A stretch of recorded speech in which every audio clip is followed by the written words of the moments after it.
It began as one of those mornings that feel ordinary enough to be forgettable. The kind of day that doesn't announce itself as important. The sun rose over Maui, the same way it always did, warm and quiet, spilling light over the hills and forests. Birds moved through the trees.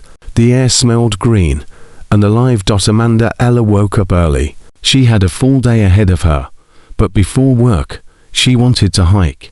Hiking was not a special event for her. It was routine, a way to clear her mind, a way to move her body, a way to feel connected to something steady and natural. Amanda was 35 years old. She was a physical therapist and a yoga instructor.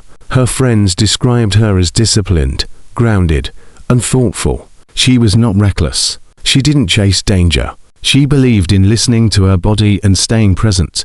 That morning, she chose the Makawao Forest Reserve. It was familiar to her. She had walked those trails before. Lush greenery, tall trees, narrow paths cutting through thick vegetation. Beautiful, calm, and deceptively wild. She parked her car, grabbed her phone, her water bottle, and started walking. The first part of the hike felt peaceful. Her breath settled into rhythm. The sound of her footsteps blended with the forest. Sunlight filtered through leaves above her, creating patterns on the ground. Nothing felt wrong. Nothing felt off. Then she noticed a side trail. It wasn't marked clearly. Just a narrow opening in the greenery. Less worn, less obvious. It didn't look dangerous. It looked interesting. Amanda assumed it might reconnect with the main trail further ahead. She hesitated for a moment. Then she stepped onto it. Within minutes, the forest changed.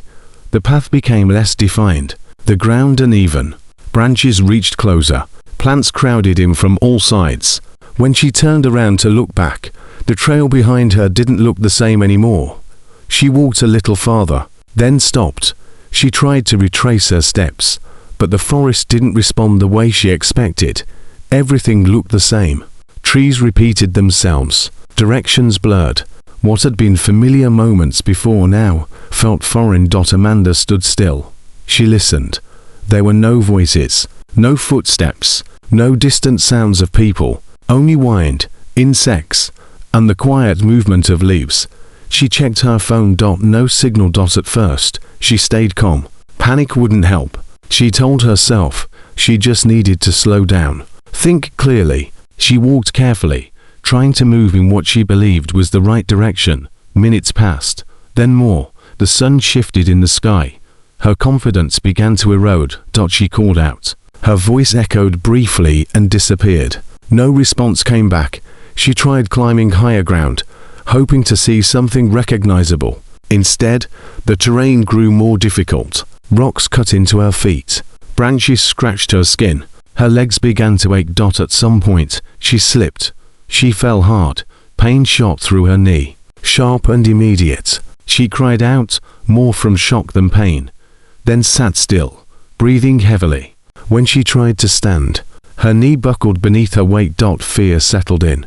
The sun was beginning to sink. Amanda realized she would not find her way out before dark. As the light faded, the forest transformed. Shadows stretched. Sounds changed. The temperature dropped. The air felt heavier. She had no jacket, no flashlight, no food. Her water bottle was already running low. She found a spot beneath a tree and curled up, pulling her knees toward her chest, trying to preserve warmth. Her body shook as night settled around her. Sleep came in fragments. Short, restless moments filled with dreams and jolts of fear. Morning brought no relief. Her knee was swollen. Moving was painful. Thirst gnawed at her. Hunger made her lightheaded. She tried to stand. Each step sent pain through her leg. Still, she forced herself forward, moving slowly, hoping to reach an open area. Back in town, concern was growing. Amanda was reliable. She didn't disappear. When she missed appointments and didn't respond to calls, her friends and family knew something was wrong. Search teams were organized quickly. Volunteers gathered. Helicopters lifted into the air. Dogs were brought in. The forest was vast, but hope was strong. Amanda didn't know any of this. She only knew she was alone. Days passed. Her body weakened. Scratches turned into open wounds. Her lips cracked from dehydration. Her thoughts became slower, more scattered. She realized wandering blindly would only make things worse. She stopped. She changed her strategy.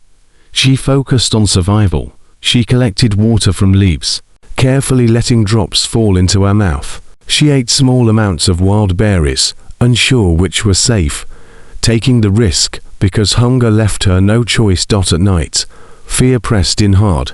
She spoke to herself to stay grounded. She sang quietly. She repeated reminders that people were looking for her. Search helicopters passed overhead more than once. She heard them. She screamed. She waved. She tried to move into open areas. They never saw her.